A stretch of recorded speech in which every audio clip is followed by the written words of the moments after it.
안녕하세요. 현실주의자입니다. 지금 시장이 굉장히 크게 변하고 있습니다. 우리가 생각했던 대로 흐르고 있긴 하지만 오늘은 미국 증시가 생각보다 많이 강합니다. 그거에 대해서 좀 알아보고요. 오늘은 좀 주제가 좀 세세하게 말씀드려보고자 합니다. 좀 거시적인 말씀을 많이 드렸다고 하면 오늘은 좀 세세하게 어떤 종목 전략을 세웠었고 현재 어떤 움직임을 보이고 있는지 잠깐 말씀드리겠습니다. 우선 구독, 좋아요 한번 부탁드리겠습니다. 자, 세계 주요 증시를 한번 보시겠습니다. 지금 전체적으로 다 반등하고 있습니다. 오늘 뭐 나스닥이나 S&P는 난리가 났죠. 중국도 반등하고 있고 베트남이 지금 좀 고꾸라지고 있어요. 저 이거를 최근에 계속 분석해 보려고 하는데 데이터가 충분하지가 않습니다. 베트남에 대해서는 제가 계속 보고 있는데 조금 계속 보려고 해요. 이거는 계속 보고 제가 결론이 나면 다시 말씀드리도록 하겠습니다. 유로존 반등. 인도네시아 약간 고꾸라지고 브라질 보배에서 이 두 가지는 왜 그런지 아시겠죠? 원자재가 주력인 주력인 나라라서 그렇습니다. 대만 다시 상승하고 있고 이건 좀 봐야 돼요. 대만도 좀 봐야 됩니다. 정치적인 리스크가 있어요. 인도 상승하고 있고 전 세계가 전반적으로 반등을 계속하고 있다. 지금 금리 인하에 대한 기대감이 생기고 있습니다. 그래서 금이 상승하고 있죠. 금리랑 금은 풀리 커플링이 되어 있습니다. 두 개가 연관관계가 굉장히 높다라는 겁니다. 자, 코스피 상황은 지금 뭐 말씀드렸다시피 여기가 저항선이라고 했잖아요. 저항선에서 지금 주춤하고 있죠. 이게 되게 신기하죠. 근데 그럴 수밖에 없는 겁니다. 제가 그은 선이라서 멈춘 게 아니고요. 뭐 그렇다고 할 수도 있습니다. 무슨 말인지 모르겠지만 일단은 지금 저항선에 부딪혔고 거래량이 터지고 있는 겁니다. 이 거래량이 발생할 수밖에 없었어요. 왜? 저항선이거든요. 저항선이기 때문에 거래량이 발생할 수밖에 없었다. 근데 여기서 지금 갭 상승이 예정되어 있습니다. 자, 그러면 여기서 갭 상승 이후에 약간 요렇게 해서 이까지 다시 떨어질 수 있습니다. 요것도 지켜봐야 돼요. 여기서 막 이렇게 오른다고 생각하고 싶지만 그렇지 않습니다. 시장이. 자, 바닥 잡았을 때부터 더 이상 하락은 없다고 제가 판단을 했었잖아요. 그거에 대해서 오늘 좀 얘기해 보고자 합니다. 보시면 알겠지만 그때 반대 매매가 터지면서 크게 폭락했을 때 아직 증시 바닥을 거론하긴 섣부른 진짜 이유라고 말씀드렸잖아요. 그리고 여기서부터 추가 하락은 없을지언정 상승은 담보될 수 없다고 말씀드린 거예요. 그래서 여기서 횡보를 하는 걸 확인한 후에 2주일 뒤에 말씀드렸습니다. 더 이상 세력들이 증시를 폭락 못 시키는 진짜 이유라고 말씀드렸죠. 그리고 이제 공매도 쇼트 커버링 등 최근 상승이 제가 말씀드린 저항선까지 이어질 수 있다고 언급했습니다. 이렇게 분석을 해오고 있었어요. 근데 제가 보면 코로나 때도 굉장히 좀 효율적으로 분석을 해서 잘 대응했었습니다. 그때 같이 함께 해준 현자 여러분들도 지금도 계신 걸로 저는 알고 있어요. 계속 함께 해주셔서 감사드립니다. 우리가 같이 하기 때문에 시너지가 나서 더 분석을 잘 할 수 있는 것 같아요. 이번 분석은 좀 두 번째로 효율적인 사례로 남지 않을까 합니다. 지금부터 주의해야 할 포인트가 많습니다. 뒤에서 좀 다룰 예정이고요. 어떻게 분석을 했냐라고 하면 다들 아시겠지만 매매 동향을 잘 봅니다. 외국인 수급을 좀 집중하고 있죠. 최근에 외국인 수급이 좀 집중적으로 들어올 때 말씀드리고 또 제가 종목들을 좀 추가 매수를 한 포인트가 있습니다. 뒤에서 말씀드리고요. 공매도 쇼트 커버링에 대해서 굉장히 좀 심도 있게 보고 있습니다. 그 공매도도 한번 종목별로 다시 리뷰를 해보겠습니다. 그 기술적 분석을 굉장히 중요시하고 있죠. 매물대, RSI 같은 것들. 전체적으로 데이터 팩트 기반으로 시장을 보고 있습니다. 글로벌 매크로가 어떻게 움직이는지 총체적으로 판단하고 있다는 거죠. 뭐 토테미즘이나 샤머니즘이 아니라 데이터 팩트 중심으로 보고 있다는 말씀을 좀 드리고 싶습니다. 근데 최근에 보면 좀 어이없는 분석가들이 굉장히 많습니다. 특히 경제 분야에 되게 많아요. 철면피들이 많습니다. 제가 그 인베스팅닷컴을 보는데 거기에 그 칼럼들이 제가 원하지 않아도 계속 떠요. 근데 제목을 굉장히 자극적으로 쓰시는 분이 있어요. 제가 거기도 댓글도 몇 번 달고 있거든요. 근데 뭐 답은 안 하시더라고요. 현금화라고 그렇게 얘기하더라고요. 그때 폭락했을 때. 근데 최근에 아티클을 보면 뭐 항상 이런 뒤에 큰 폭의 상승이 왔었다고 하면서 자기가 유례없는 매수 기회라고 말했다고 합니다. 그런 걸 보면서 좀 그런 말씀을 드리고 싶어요. 현재 여러분들은 그런 애들에게 속지 마라 라는 말씀을 좀 드리고 싶습니다. 안 되면 저한테 물어보세요. 링크를 저한테 보내주시면서 이 사람이 하는 말이 어떤 포인트고 맞나요? 라고 한번 물어봐 주시면 제가 그거에 대해서 의견을 드릴게요. 근데 고지고대로 믿고 그 댓글 보면 막 이렇게 얘기하는 분들 보니까 우리 현재 여러분들은 안 그랬으면 좋겠다는 생각이 들어서 한번 언급해 봤습니다. 경제 분야의 사기꾼들이 정말 많습니다. 제가 인플루언서로 나서게 된 계기도 그겁니다. 사기꾼들이 너무 많아요. 이 도둑놈들이 너무 많아. 이 말은 아니구나. 자, 지금 미국 증시가 폭등하고 있습니다. 월스트리트 소urce라고 하고 있죠. 그냥 뭐 완전 그냥 로켓처럼 쳐올라가고 있다. 약간 이런 느낌이에요. 쿨링 인플레이션이라고 하죠. 예, 인플레이션이 점점 식고 있다라고 하고 있습니다. 그래서 스몰러 레이트 하이크, 금리 인상이 조금 작아질 수 있다라는 기대감이 있다는 거예요. 그래서 인플레이션 데이터가 꺾이기 시작했다는 겁니다.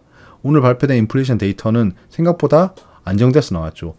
그렇게 크게 안정된 건 아닙니다. 하지만 중요한 게 뭐죠? 중요한 건 기울기입니다. 기울기, 방향성과 기울기예요. 방향성과 기울기가 꺾이기 시작했다는 게 보이는 거예요. 그러면 드디어 인플레이션이 잡히기 시작했군. 이렇게 되는 겁니다. 그래서 지금 S&P랑 나스닥이 아까 나스닥은 뭐 6% 후반대까지 오르고 있다가 지금 좀 조정 보이고 있는 모습입니다. 왜냐하면 이거 이상으로 오르긴 또 힘들어요. 이건 나중에 또 미증시를 분석할 타이밍이 있으면 말씀드리겠습니다.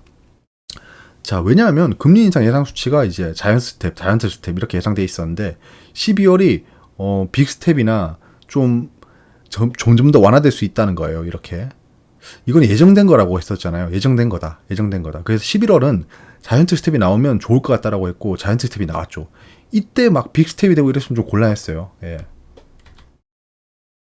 자, 파월 의장이 얘기했다고 했죠. 다음 회의나 그 다음 회의에서 금리 인상 속도를 늦출 수 있다라는 거에 대한 근거가 인플레이션 데이터였잖아요. 그 인플레이션 데이터가 결국엔 시장이 원하는 대로 나왔다는 겁니다. 그게 지금 시장이 환호하고 있고 굉장히 폭발적인 매수세들이 들어오고 있는 겁니다. 최근 상승이 좀 배가 아픈 사람들이 있었어요. 근데 이 데이터까지 나오다 보니까 못 참았던 그 완전 응축돼 있던 매수 심리가 폭발하고 있는 겁니다. 이게 한동안 이어질 수 있습니다. 그래서 정책주 바이오 4차 산업혁명이라고 계속 말씀드리면서 리오프닝부터 시작해서 2차 전지, 반도체를 말씀드렸잖아요. 그래서 하나하나 보도록 하겠습니다. 간단하게 볼게요. 간단하게. 나중에 라이브로 하면 종목별로 상세하게 분석해 보도록 하겠습니다. 제가 캡처를 좀 했어요. 예, 보시면 LG에너지솔루션에 대한 그 코너를 좀 말씀드리려고 합니다. 인플레이션 그 감축법 같은 거를 근거로. 그때 여기서 매수했죠. 여기서 매수 못해요. 여기서 매수하면 천재입니다. 천재. 여기서 매수해서 지금 현재 신고가를 뚫고 있죠. 신고가 영역에 들어왔을 때부터는 이제 다른 영역입니다. 여러분들 역사적 신고가에 대해서 말씀드린 적 있잖아요. 그냥 간단하게 말해서 역사적 신고가는 아무도 물린 사람이 없는 100% 청정지역이란 겁니다. 예, 손절이란 게 없겠죠. 그러면 이제 앞으로 매수하는 사람들밖에 없다라는 겁니다. 그래서 LG에너지솔루션은 새로운 세계에 들어왔다. 신세계. 여기서부터 좀 지켜보려고 해요. 현대중공업은 예, 그때 여기서부터 매수를 시작해서 예, 지금 이번에 하락했을 때 추가 매수를 계속 했습니다. 여기 매수는 조금 일렀다고 생각할 수 있지만 보시면 알겠지만 여기입니다. 여기. 예, 여기 이렇게 해서 지금 행보박스가 생겼잖아요. 행보박스 하단부터 매수를 한 거예요. 근데 추가적으로 하락이 나왔습니다. 하지만 저는 이 행보박스를 뚫고 다시 올릴 거라 생각하기 때문에 여기서 추가 매수를 할 수 있었죠. 아까 이런 데서 하면 천재라고 있잖아요. 오. 예, 아닙니다. 자, ABL 바이오 예, 여기서부터 매수했고 여기도 좀 매수했어요. 여기서는 좀 매수가 좀 실패하긴 했습니다. 매수를 어떻게 날카롭게 다 할 수는 없어요. 그래서 좀 계획을 가지고 분할 매수를 한다는 겁니다. 여기서 좀 추가 매수를 했다. 자, 그 다음에 제가 달러 인버스를 매수할 때 굉장히 비난을 많이 받았습니다. 에헤이 지금 달러 야 강달러 너 그러다 망한다라고 했죠. 예, 그게 공교롭게도 바닥이었습니다. 지나간 다음에 보면 쉽죠. 예. 그때 당시에 비난하는 것도 되게 쉽고 파맵신 얘는 좀 약간 제가 그 수급이 몰리고 있는 종목에 들어가는 게 하나 있다고 했는데 그게 파맵신이었어요. 예, 파맵신을 매수했는데 지금 현재 손해권입니다. 예, 얘는 손해권에서 보유하고 있고 좀 지켜보려고 해요. T-로보틱스 예, 로봇 관련주 4차 산업혁명 예, 지속적으로 매수하고 있습니다. 셀트리온 제가 어세일스라고 말씀드리면서 지속적으로 매매 동향을 보여드렸고 요렇게 된 다음에 요렇게 된다고 요거를 말씀드렸잖아요. 그래서 이 타이밍 기다렸던 거죠. 쌍바닥을 기다렸다가 추가 매수를 했습니다. SK바이오팜은 예, 최근에 상승하는 걸 보고 지속적으로 매수하고 있다. SK바이오팜은 하락이 끝나가는 조짐이 보입니다. 그래서 지속적으로 매수할 예정이에요. 왜냐면 저 SK바이오팜도 완전 상세하게 분석해서 올린 영상이 있습니다. 제가 그래서 그 적정 가격대를 계속 보고 있어요. 인선 ENT는 제가 매수라는 데 좀 떨어지고 있습니다. 예, 좀 떨어지고 있어요. 그래서 지금 현재 손해권이다. 얘도 아까 그 앞에 뭐였죠? 요거 파이엡시랑 좀 비슷합니다. 현재 상황이. 예, 인선 ENT 좀 비슷하다. 하나투어 리오프닝 관련주죠. 예, 추가 매수했습니다. 얘도 지금 손해권인데 추가 매수를 좀 해서 이제 좀 이번에 반등이 나오면 바로 수익권으로 돌아설 수 있을 정도로 추가 매수를 했습니다. 삼진은 좀 다른 종목인데 얘도 지금 현재 하락 때 매수를 좀 했고요. HLB는 좀 얘도 좀 그래요. 이게 좀 아쉬운데 여기서 상승할 수 있는 흐름이었는데 지금 떨어지고 있습니다. 근데 HLB는 그 정말 큰 악재가 해소됐기 때문에 굉장히 기대하고 보고 있는 겁니다. 그리고 말도 많고 탈도 많은 한국전력이죠. 예, 한국전력은 예, 모든 분들이 좀 겁을 내더라고. 예, 근데 좀 겁낼 게 없는 지역이라고 말씀드렸고 저가권이라고 계속 말씀드렸습니다. 최근에 큰 폭의 상승이 나왔죠. 이거 왜? 이건 좀 심하지 않나요? 근데 이거 8%나 좀 상승했는데 이거 좀 심합니다. 일단 예, 확실히 바닥권에서 추가 매수를 했다. 예. 한국전력은 제 주력 포트 중에 하나이기 때문에 많이 하락하면 저도 괴롭습니다. 그래서 저한테 여쭤보시면 저는 뭐 딱히 드릴 말씀 없어요. 그거에 대해서. 왜냐면 제 의견은 바뀌지 않았거든요.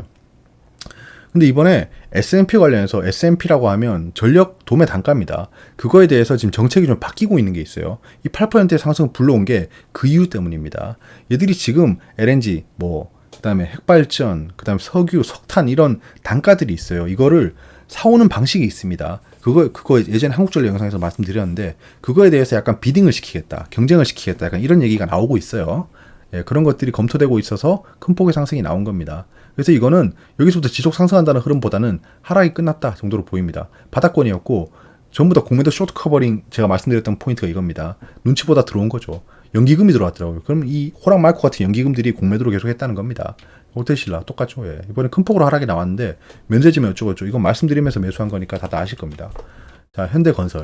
현대건설도 네옴시티 말씀드리면서 거의 뭐 누구인가 누가 바닥 소리를 내었어 딱 했죠. 이렇게 시즌은 제가 계속 지켜보고 있었잖아요. 계속 지켜보고 있다가 지금 예, 바닥권 돌파하는 그 이동평균선을 발견하고 매수를 했습니다. 종목별로 공매도나 매매 동향 같은 걸 좀 분석해 볼 예정이에요. 급할 거 없으니까 천천히 해볼게요. 예, 라이브를 할 때 봐도 되고 아니면 종목별로 그냥 하나하나씩 봐도 되고 그냥 좀 시간을 두고 보겠습니다.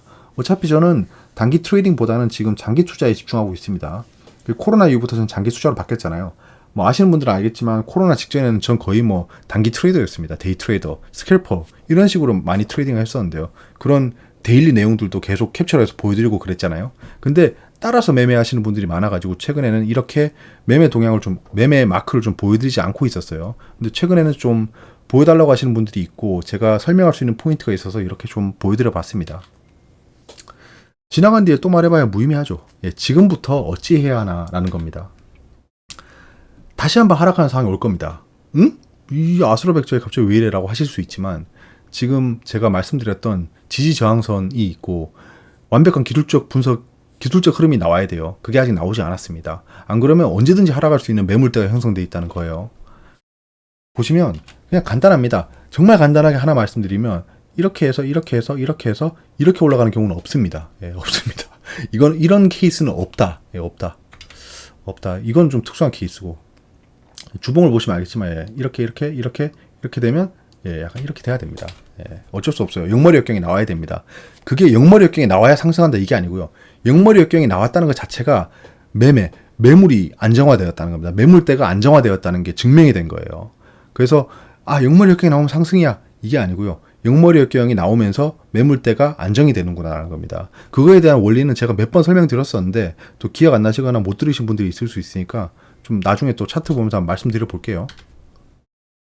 결국 시장이 좋아야 됩니다. 시장이 좋아야 종목이 상승할 수 있어요. 그 시장 분석이 선행돼야 됩니다. 시장을 분석하려면 어떻게 해야 되죠? 데이터에 집중해서 봐야 됩니다. 공매도 등등등등 다 봐야 되고 그 다음에 글로벌이 어떻게 흘러가는지 정말 이 유기적으로 흘러가고 있거든요. 그런 것들을 봐야 된다. 앞으로 시장 흐름이나 종목 섹터 분석 같은 것도 같이 잘해봤으면 좋겠습니다. 다시 한번 감사의 말씀 드립니다. 근데 너 신라젠